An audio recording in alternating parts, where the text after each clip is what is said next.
Welcome back. All right, I've been talking about teams that are in the hunt for that second wild card spot in the East. I'm going to talk about Columbus today, but this is going to be different. This is going to be different because it feels like for Columbus, the chances of them making the playoffs have become.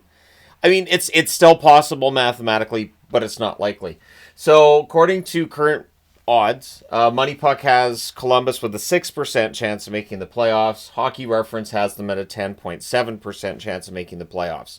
With the slide they've had in the month of March, now thoughts will likely be turning, I would think, for a lot of Columbus fans towards draft lottery and draft time and what this coming summer will look like. So, before we get into this part of things, I'll go ahead and say I looked at Tankathon, and they're saying there's a 3% chance that Columbus drafts first, a 3.2% chance they draft second. In all likelihood, they're drafting 10th at 79.9%, but the season is not done yet.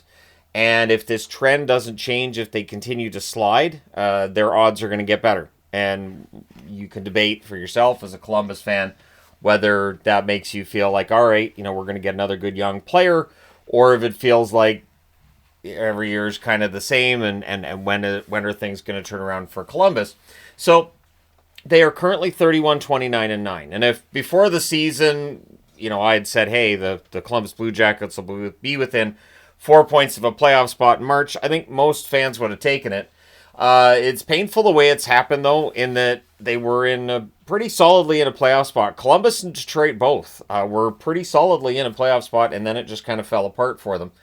So currently Columbus is 4 points back of Montreal. Montreal's odds of making the playoffs have gone up to about 50% on some of the ones I've seen. The Rangers are 3 points ahead of Columbus. 2 points ahead of Columbus lay the New York Islanders. So that's part of the problem, is they'd have to pass three teams that are ahead of them points-wise.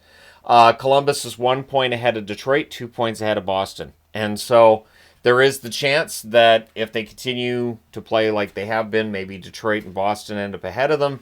But when you look at the scoring for this month, you can see some players kind of hit a wall. Olivier is their number one scorer, 5 goals, 2 assists, 7 points in 10 games. And I like Olivier, but he's not really a guy that if he's your number one scorer, and I don't want to say anything negative about Columbus players that are struggling, but Olivier shouldn't be your number one scorer.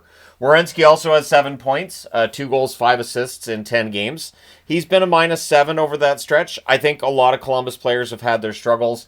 I do think that with this stretch play by Werenski, it's basically likely handed the Norris Trophy over to Cale Makar. Quinn Hughes wouldn't be the pick either because he's missed too many games. At least I think so. That's probably how the press is going to vote. But Werenski will be top 3. And at least I'm pretty sure he'll be top 3. Fantilli, 4 goals, 2 assists, 6 points in 10 games. I think Fantilli has advanced this year, and the future's really bright for him. Justin Danforth, 3 goals, 2 assists, 5 points in 10 games. Works hard every shift. Seems to really appreciate the opportunity he has at the NHL level. Kent Johnson, 10 games, 2 goals, 3 assists, 5 points. I still like Johnson. I still think Johnson's got a bright future. I do wonder with the number of young forwards that Columbus has, if one of them ends up being traded, if maybe Johnson ends up having his name out there, that kind of thing. We'll see this summer. Boone Jenner, 10 games, 1 goal, 4 assists, 5 points. Jenner was really strong in his return. It's faded a bit, but it's a team-wide thing. There isn't really one player that I would point at in Columbus and go, well, that's clearly the problem there. Voronkov, 10 games, 1 goal, 2 assists, 3 points. Voronkov struggled. Matejchuk, 10 games, 1 goal, 2 assists, 3 points. The future's bright for Denton Matejchuk. Fabro, 10 games, 1 goal, 1 assist, 2 points. Really strong start for him after he came over from Nashville. Has definitely slowed down. And Kirill Marchenko might be the most dramatic example of a player hitting the wall in March. 10 games, 1 goal, 1 assist, 2 points. One question mark with Columbus that's still out there is goaltending. Merzlikins is 1-5-1 this month, an .899 save percentage. We have discussed Merzlikins for years and how long he might be Columbus's goaltender. Tarasov, 1-1 with an .891 save percentage, and Greaves, 0-1 with a .900 save percentage. Do they have a starter amongst those three? Do they have a goaltender that we can look at and say, hey, this is the guy who, could get them into the playoffs next year? I don't know that we do. And so for Don Waddell, who I do trust, I trust Don Waddell to turn this around. he has some options this summer, I would think, to fix the goaltending. Now, this month, they've been outscored 37-21. Like the game on Friday against Pittsburgh, they lose 6-3. It's another example of a team that just has not been able to play up to the standard that they were at earlier in the season. Their power play, anemic, 4.6% this month. Their penalty kill, 74.1%. You add those two numbers together, it doesn't work. What really did in their chances of making the playoffs was, so I've talked for the season basically about at home they were excellent, on the road they were bad. Something had to change there. Either they had to get their road record going or their home record was going to fall apart. Well, they have no 3-1 homestand this month. So that's 1 point in 4 games. If they got, say, a 3-1-1 or 2-1-1 record in that instead, we'd be talking about a team that's tied for that last playoff spot. So that to me is where things changed, where that homestand took them right out of it. Now, the only games they've won this March, this month of March 1st at home against Detroit, and March 9th they won at the New York Rangers. So that's it. That's the entirety of the victories enjoyed by the Columbus Blue Jackets, and I think Florida's one of the teams that's beaten them this month. That's why that name's on my tongue. Looking at some contracts on this team, the Sean Monahan contract's fine, $5.5 million cap hit till 2029. Marchenko, a very bargain-priced $3.85 million cap hit until 2027. Boone Jenner has another year left on his contract at $3.75 million. Werenski, $9.58 million cap hit till 2028. There was a time when that contract was considered to be risky and expensive. I thought it was risky and expensive when they first signed it myself. It has aged very, very well. It's one of those contracts. This contract's one of the reasons why, when I talk about a long-term extension that's been signed, I always say this could work out, because I remember contracts like Werenski's, and they've worked out pretty well. Severson, $6.25 million cap hit until 2031. I think Severson's been okay. I don't see any reason why he won't be back next year, although they do have to re-sign Provorov. The plan is to keep Provorov around. I don't know if the plan changes based on this month, where they've gone 2-7-1, but in all likelihood, they'll try to keep Provorov around. It'll be up to him whether or not he stays. And then the Elvis contract, $5.4 million until 2027. So 2 more seasons of Merzlikins at that cap hit. I think it's easier to move that contract this summer should they try to do it again. We know that Elvis has been receptive to that idea. We know Columbus has been willing to move him. It has been a matter of finding a team that wanted to take on that contract. To this point, it just has not happened. And then on the way, so there are 3 young players I wanted to talk about here with Columbus, because part of the reason for this video, I want to make sure that Columbus fans understand I'm not just going to dump on this team and go, this team always sucks. It's just how it is, because I don't think it is. Caden Lindstrom, at the time they drafted him, a lot of risk. That risk is still risky. A back issue that caused him to have a microdiscectomy on November 20th. He has not signed his entry-level contract yet either, so he has been working out in Columbus. They've been taking him through, I think there's 5 stages to his rehabilitation. They didn't really put him through his paces at during training camp, because they wanted to make sure that rehab was what he was working on and just to stick to the plan. Caden Lindstrom is seen as being a potential, almost like a Quentin Byfield type for them. Big forward, plays down the middle, and capable of scoring some goals. So if Lindstrom works out, if he's good to go this coming fall, that could go a long way towards boosting this team. Luca Del Bel Beluz. We did see him come up and play 15 games, 2 goals, 6 assists, 8 points for them when he got called up. He's been very good in Cleveland in the AHL, 49 games, 21 goals, 22 assists, 43 points. Considered to have a bright future. May end up on the 3rd line, but there's top 6 potential there as well. And Gavin Brindley will be one to keep an eye on. Maybe he comes in as a bottom 6 forward. He's on the smaller side, though, and in Cleveland this year, 42 games, 5 goals, 9 assists, 14 points. He was a number 34 pick in 2023. So Brindley's had a game with the Columbus Blue Jackets so far this year. I think it's just the 1 game with Columbus. He will probably get another look this coming fall. Now, they do have their own first-round draft pick this year, as well as the Minnesota Wild's first-round draft pick. So based on where Minnesota is in the standings right now, that should be a decent late first-rounder. Not really late first-rounder, though, so that could be good for them. And if they do end up, say, having the number 10 draft pick and then a later first round draft pick of Minnesota's, they might be able to package those together to move up. Although those trades don't seem to happen as often as they used to, it's possible. Now, their current top six, according to Daily Faceoff: Voronkov, Monahan, Marchenko first line, Jenner, Fantilli, Johnson second line. Fantilli will be the first line center, I would think, next year. And playing him with Marchenko would be good. Playing him with Johnson would be, any of the young guys, honestly, be good. And then if Lindstrom is able to play next year, maybe he slots in as the third line center, and you start really boosting that depth down the middle, right? And then your top four on the blue line: Werenski and Fabro, who have both been very good. Provorov and Severson in that top four. So the top four is good enough, although if they want to make improvements this summer, I don't have the cap space on the board because it's a lot. I think it's over $40 million in cap space they have this summer. So their tandem is Merzlikins and Tarasov. I think they'll look for an upgrade. I think they'll look for upgrades all the way through the lineup.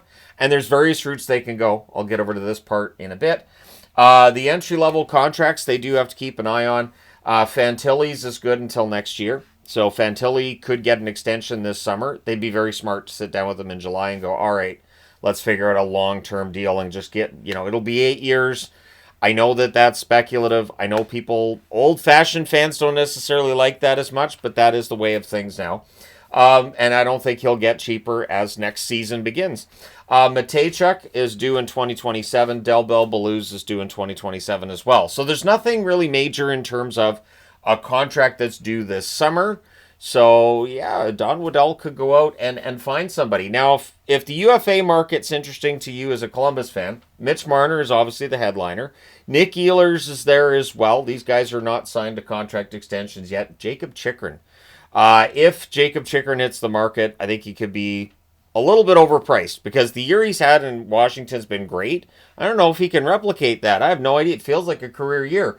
John Tavares, I don't think goes to Columbus. I think if John Tavares decides that he's going to stay in Toronto, I think he'll figure out a way to make that work. I'd be kind of surprised if he left.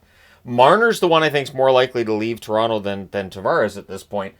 Sam Bennett probably ends up re-signing in Florida, but if he goes to market, I think Columbus would be in on it because he is the kind of forward that they need. That sandpaper, that player who plays right on the edge, and some people might say a dirty player, but I would say if he was a dirty player, he'd be constantly talked about.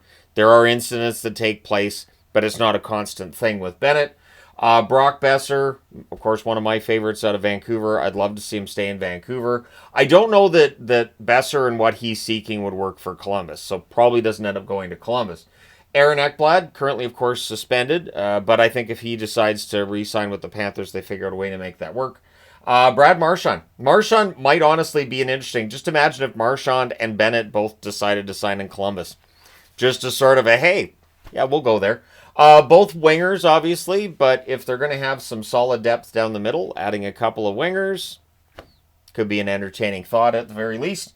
And then the goaltending issue could be targeted via trade. So to me, John Gibson is still out there as the possibility of a player to be traded. And maybe Anaheim would be able to figure out a deal with Columbus, especially if Anaheim is of the mind that they want to make a big signing and a big splash in free agency this summer. Maybe they do. And that's something that they should be working the phones about once the season gets done, is finding out, hey, which of you guys that want to have more cap space.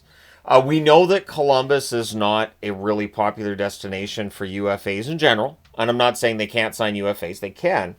But they might be smart, too, to get more assets from a team in exchange for taking on a contract. And picking up a player who maybe the contract's too expensive for the team that has him, but Columbus can accommodate for said player, doesn't throw them off, and maybe they add a prospect or a draft pick with that as well. I do think that Don Waddell will get creative. I think the plan's going to be this season, after the tragic passing of Johnny Gaudreau, I think the plan was to kind of just wait out the season and go through this season and go through this process. And, if they stayed in the hunt like they have, great. If they don't, that's okay. And then this summer, I think we'll see a full-on reset of the franchise. And I think we could see big names end up going to Columbus. Now, Arvid Soderblom I have on the list as well as a goaltender that maybe they go out and target. I still think he's playing well for Chicago. Now, since I said that, his numbers have tanked. But his advanced numbers were good prior to me saying that. I apologize to Soderblom for the fact that I apparently jinxed him too, because my videos have those, but they don't have that power. I wish they did, but they just don't. They just I wish there was that kind of power. But the reality is that this is a team that with some improvements, they can get to that playoff line and above it. And unlike a lot of other teams that I'll talk about between now and July and improvements they need to make, Columbus has, I think, a pretty decent roster. I think up front on the blue line, they're good. And therefore, with the amount of money they have that they can spend this summer, if they spend it strategically, they could be in the running for a top 3 spot in the Metro. I definitely think there's a top 3 spot in the Metro if they can put together a really strong summer. But that's the key for them, and I do wish them the best. I also hope I'm completely wrong and they end up making a run at a playoff spot. Prove me wrong, Columbus. But at this point, it does feel like they've fallen out of that contention right now. That's why I don't have the upcoming schedule on the board. And I'd be interested to know your thoughts in the comment section below. How would you go about this summer with Columbus? Obviously, once the regular season's done, I'll be doing a whole series on teams that missed the playoffs. I'll talk about Columbus a little bit more, get into, whose contracts are up and all that fun stuff. But I wanted to get into this today sort of as an add-on to the other videos I've been doing about teams that are near that wild card spot in the East, while acknowledging Columbus is not exactly in the same position as, say, Montreal. Or the Rangers or the Islanders. It just feels like it's a lot less likely. But let me know your thoughts. Hit like and subscribe if you haven't done so already. Thank you guys so much for all your support as always. I will talk to you again soon.